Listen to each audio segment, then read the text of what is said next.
Of all these stories, that's the one I wish most that my mom had told me.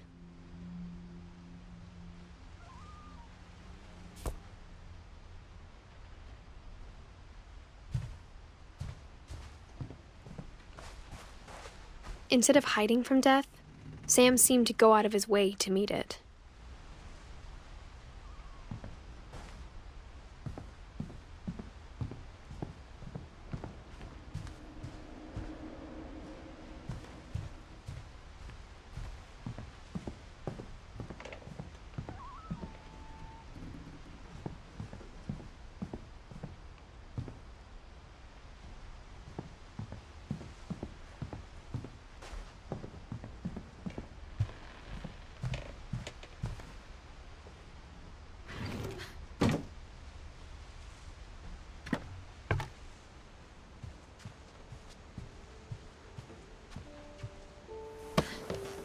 After Sam died, my mom and Edie got really close. They'd both lost a lot.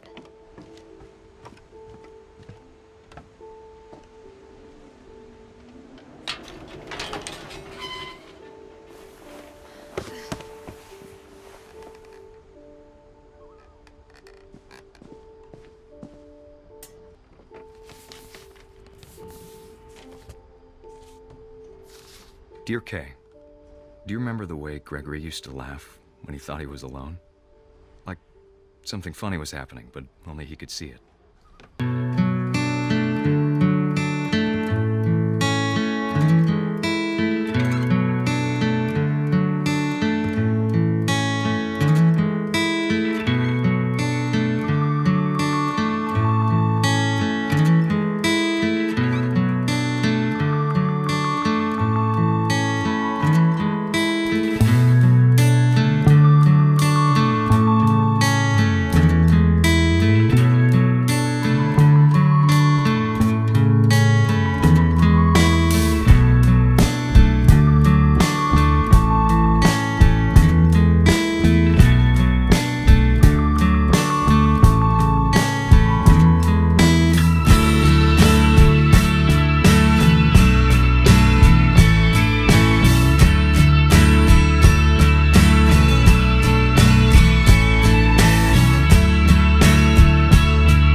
That I worried about a baby being too happy. I could feel him slipping away. Sorry about that, Gregory. I know you did everything you could. Maybe if I hadn't called that night.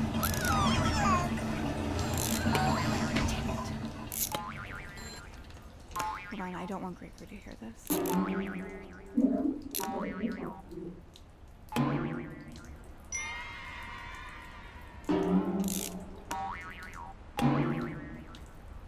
I wish he could have told us about the world he saw.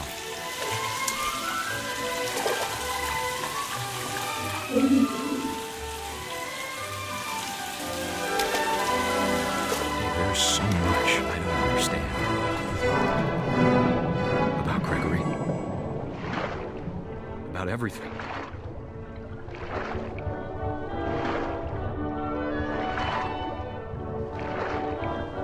But I know what happened wasn't your fault.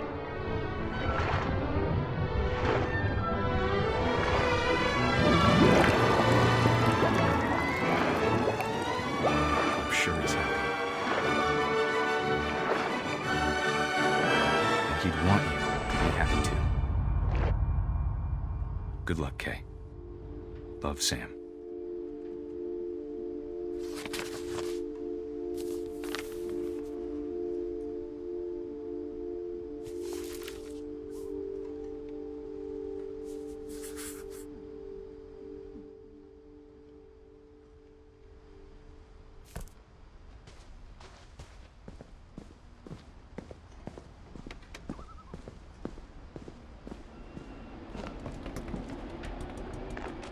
My mom moved up to the loft after her brothers died.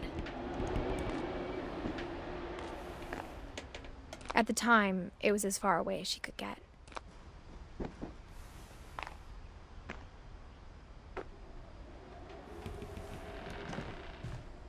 I can't imagine what it was like for her to lose 2 sons after she'd already lost 2 brothers. She spent a summer building houses in Calcutta, where she met my dad, Sanjay.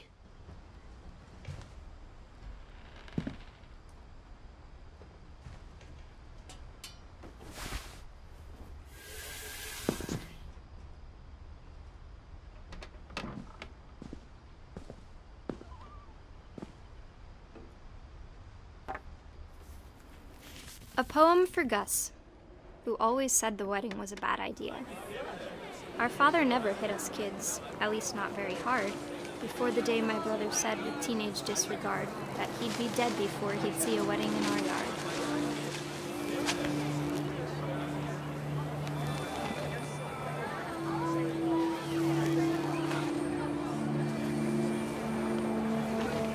My father made him come, of course, but Gus stood far apart, just flew his kite and bottled up the storm inside his heart.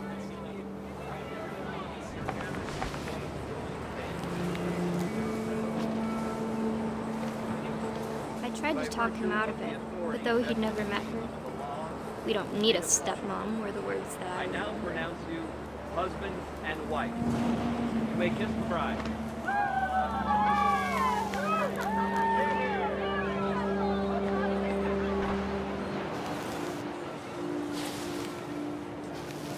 When the time for photos came, Dad ordered him to come here. But Gus declined, and as a sign held up his middle finger.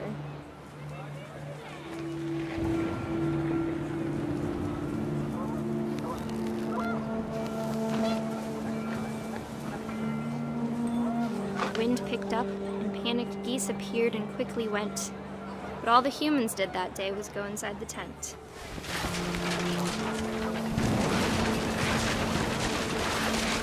The rain came down in buckets then, but no one seemed afraid that nature might destroy the tent our dad had crudely made.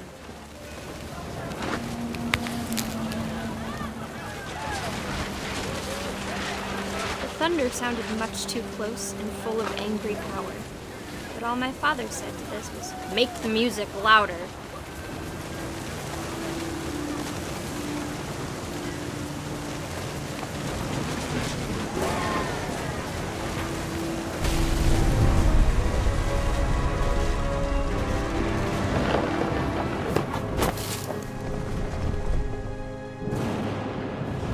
I wish that I could truly say I thought about you on that day. Out there on the beach alone, just you, the wind, the sea, and foam. But I didn't, until we found you. I can't imagine my mom ever writing poetry, and yet...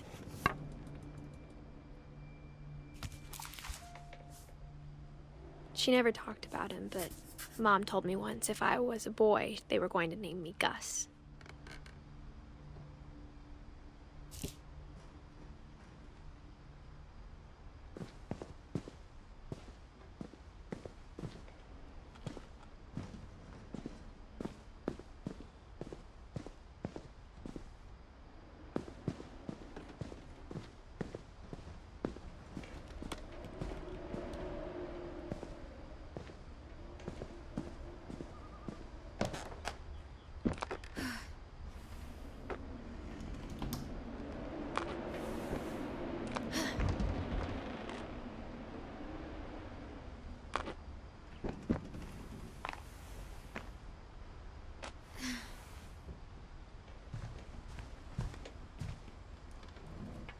My mom moved to India a week after graduation and got a job teaching English.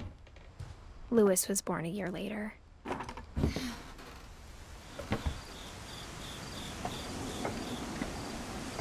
When my dad died, I don't think Mom knew where else to go. I'm sure Edie was happy to have her back. The house had to get a little bigger, but Edie was used to that.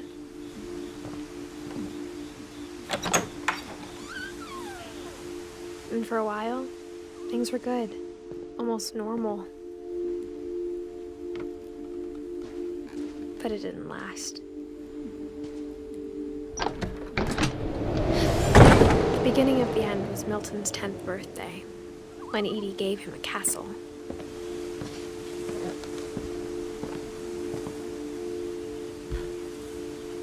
After Milton disappeared, the only thing he left behind was a room full of paintings.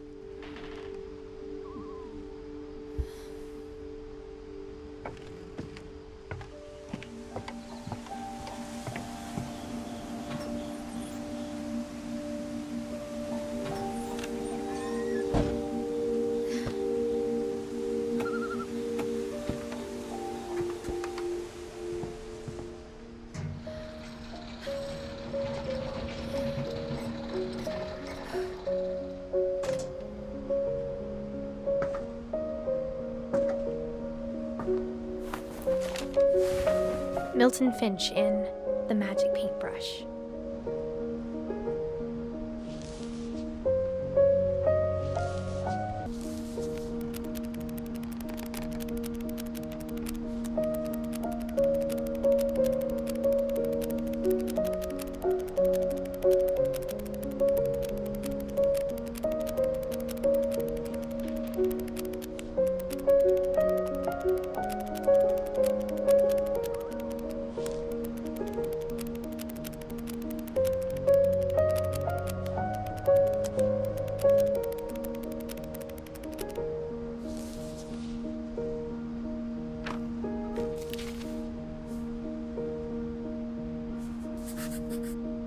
I was 4 when Milton disappeared.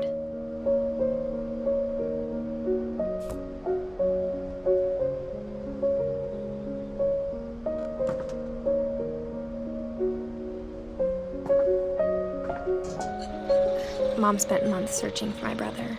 Then she sealed the doors.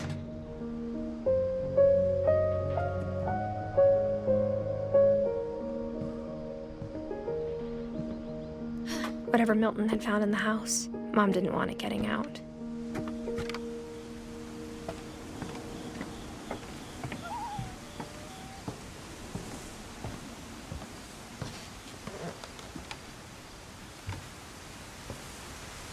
Mom definitely blamed Edie, but I think Lewis blamed himself.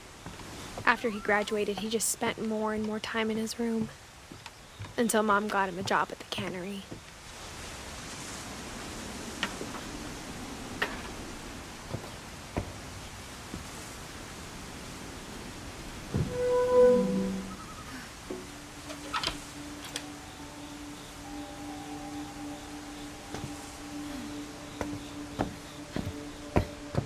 Lewis's room smelled very, very familiar.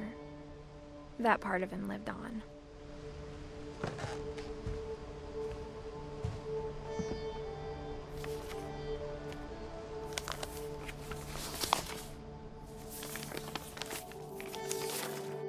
Dear Mrs. Finch, as Lewis's psychiatrist, I can understand your desire for an explanation. As I see it, the trouble began in January, shortly after we convinced your son to seek treatment for substance abuse.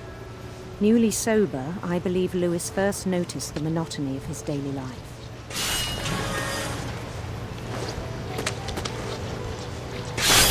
He kept working at the cannery, but he withdrew part of himself. In our sessions, I saw the same behavior. His mind began to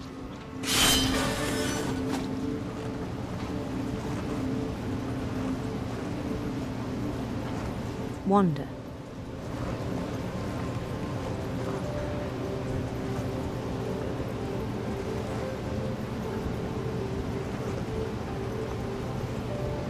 I asked him to describe it. He said he started small, imagining a labyrinth. He'd feel his way about. Then something moved. Bats and toads.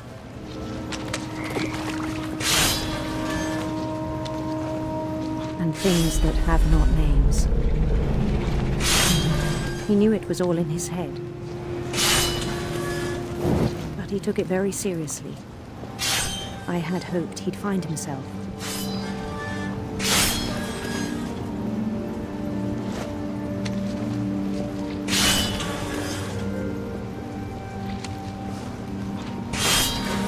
But he found something more. I worried about him then. Daydreaming at the cannery. I spoke with his boss. But he said Lewis had become a model employee. Methodical, tireless, focused. Like a whole new Lewis. So I let him go on.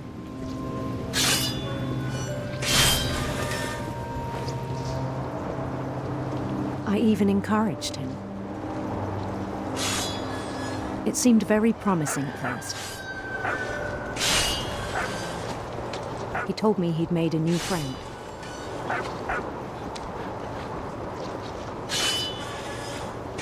On the edge of a city he named Lewis Topia.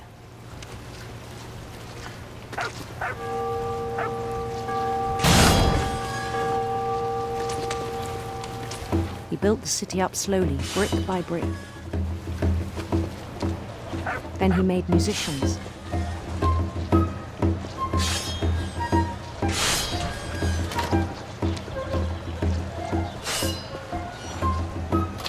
And songs for them to play.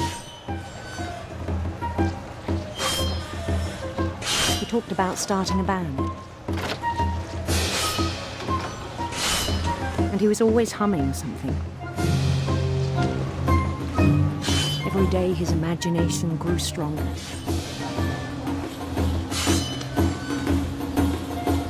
He no longer spoke at the cannery.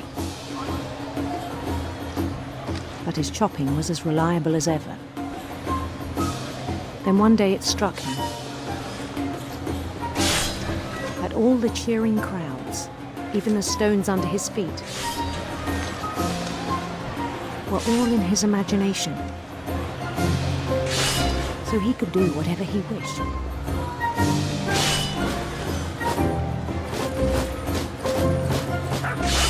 He held an election for mayor. And he won. They begged him to stay, but his mind was already wandering. It became a game for him.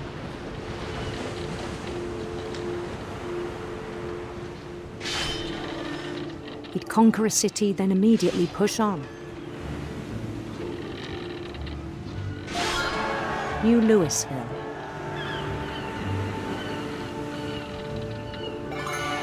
St. Louis. He started drifting away from our reality.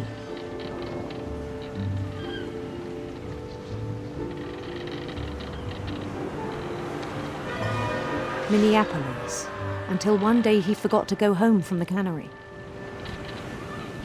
Even as his mother pleaded with him, part of Lewis kept sailing on.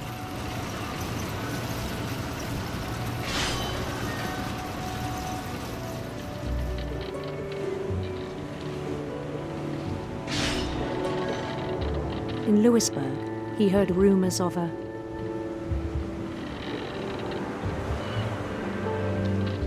handsome queen.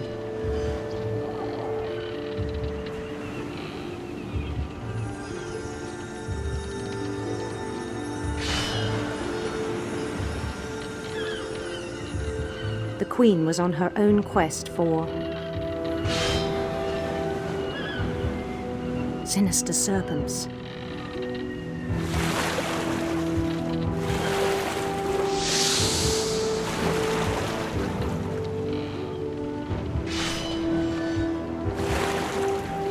followed the sound of her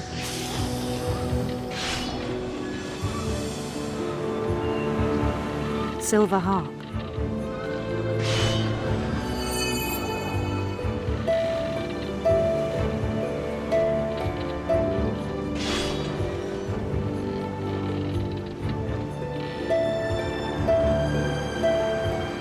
His chase led him to a golden palace east of the sun and west of the moon.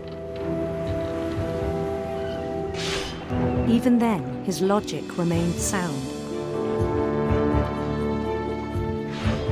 He knew the world was all in his imagination.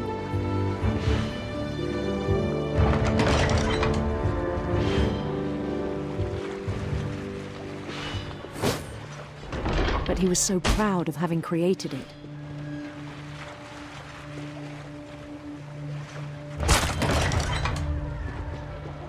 In his own eyes, he'd become something greater than a king.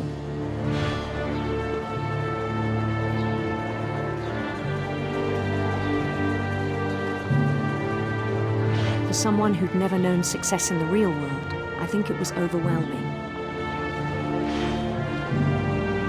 And then it struck him that the real Lewis was not the one chopping salmon, but the one climbing the steps of a golden palace.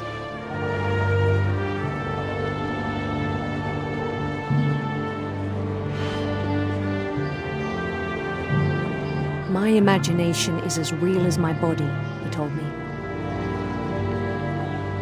It was hard to argue with him.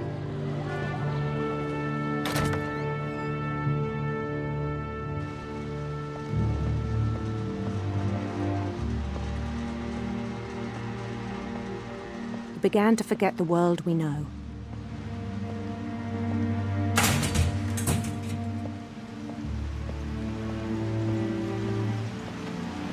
I think it pained him to remember Lewis, the cannery worker.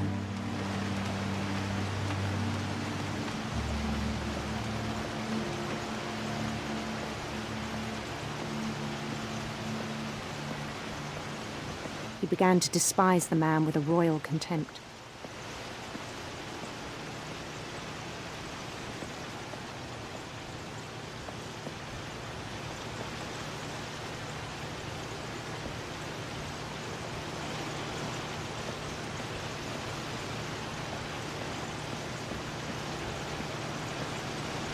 I still thought I could save him. Even after he said he was being crowned king over all the lands of wonder. The palace would be packed with his companions.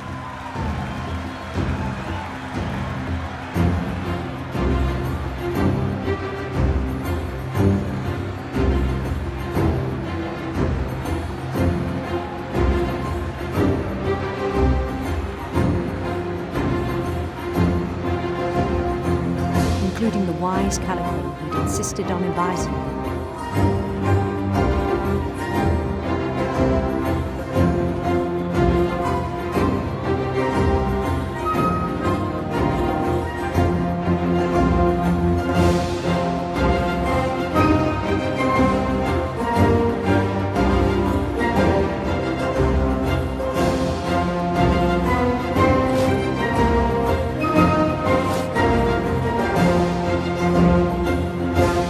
Queen waited, holding his crown.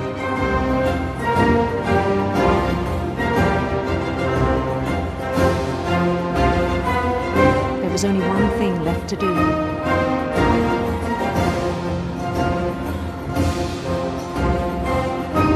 Bend down his head.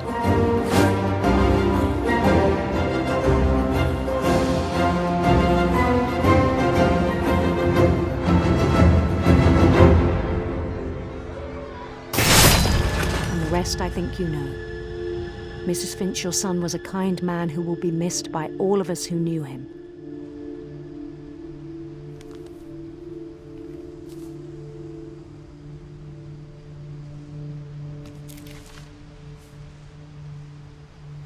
My brother was really cool. I wish you could have met him.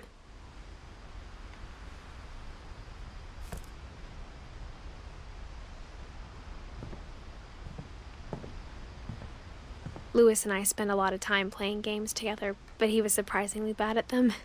He died a lot.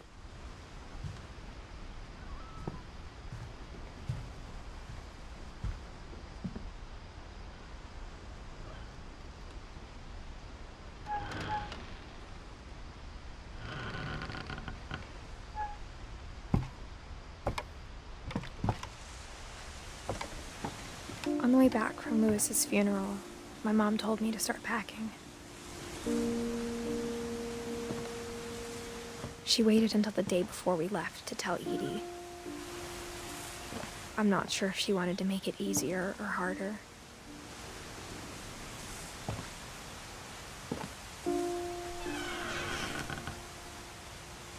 I wish we'd stayed. But I understand why we left.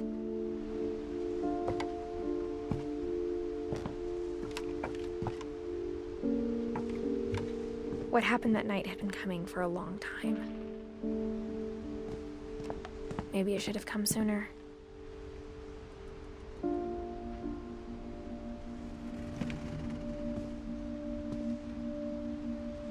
But it had to end one way or another. All that's left now is to tell you about that last night.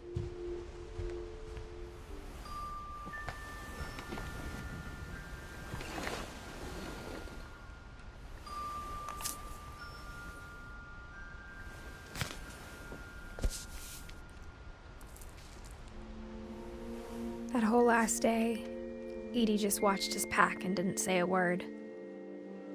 Until supper, when she raised her glass and said, "To our final night together, and all our final nights apart." Grandma, you know what I said about alcohol. Some of your medications are very Edith, specific. I left a present for you in the hallway. Why don't you go open it? The grown-ups have to argue now. I'm sorry, you're right. We're all leaving tomorrow. Let's just enjoy our last... I'm not leaving. Edith, you're excused.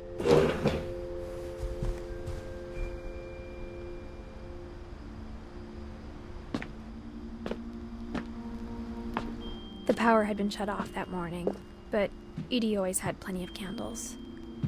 When my mom sealed the library, I don't think she knew about the other entrance, or that Edie had a key to it.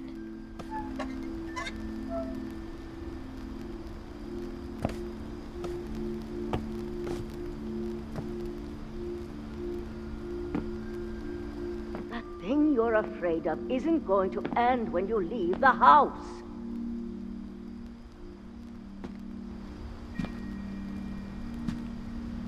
Edith has a right to know these stories. My children are dead because of your stories. I think it's best if Edith and I leave tonight.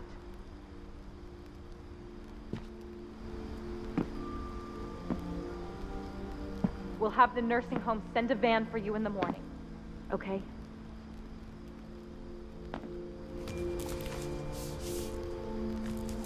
Dear Edith, there's so many stories I wish I could tell you, but there's only time for one. This is about what happened on the night you were born. That night, the tide went way, way out. It was the first and last time I ever saw the old house aground. There'd been an earthquake out in the middle of the ocean. They called it the lowest tide in 1,000 years. God, it smelled awful.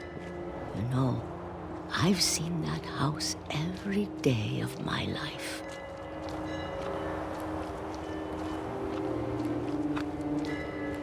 But I never thought I'd go back to it.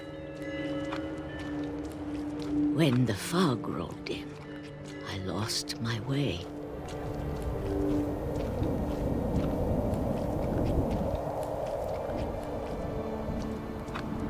I got turned around.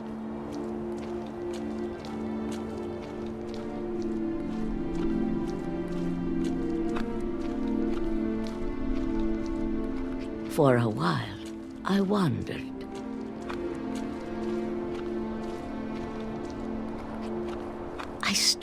started seeing things.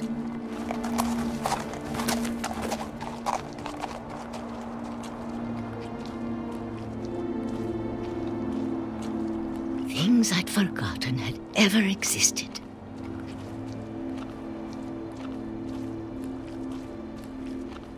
But when I saw them, they felt like old friends.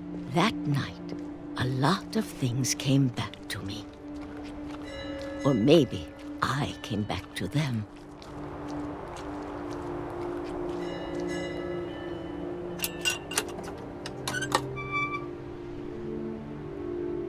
Things I can't explain, but that I need you to try and... Edith, what are you doing in here? It's mine. Edith! Mom, you're gonna rip it! Let go!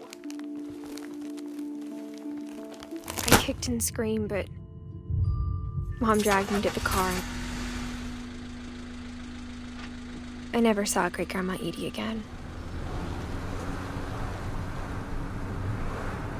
The next morning, the band came to pick her up, but she was already gone. After that, we moved around a lot.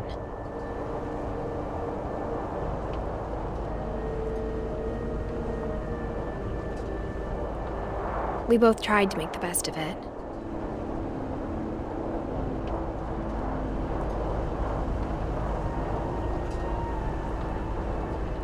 A few years went by.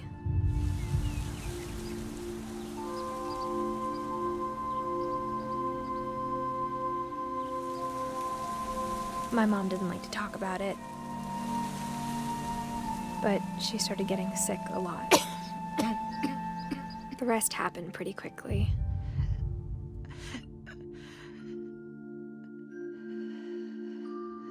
She got better for a while,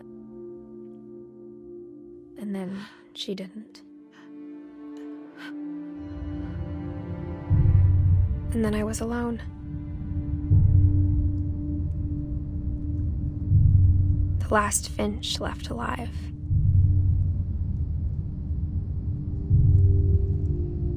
Until I found out about you. I'm still not sure what to tell you about all this. If we lived forever, maybe we'd have time to understand things. But as it is, I think the best we can do is try to open our eyes. And appreciate how strange and brief all of this is.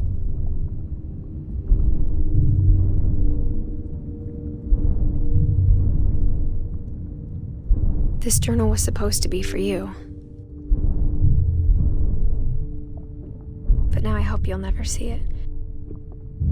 I just want to meet you and tell you all these stories myself. But I guess if you're reading this now, things didn't work out that way.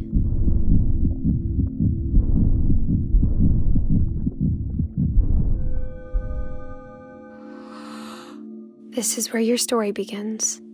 I'm sorry I won't be there to see it. It's a lot to ask, but I don't want you to be sad that I'm gone. I want you to be amazed that any of us ever had a chance to be here at all. Good luck.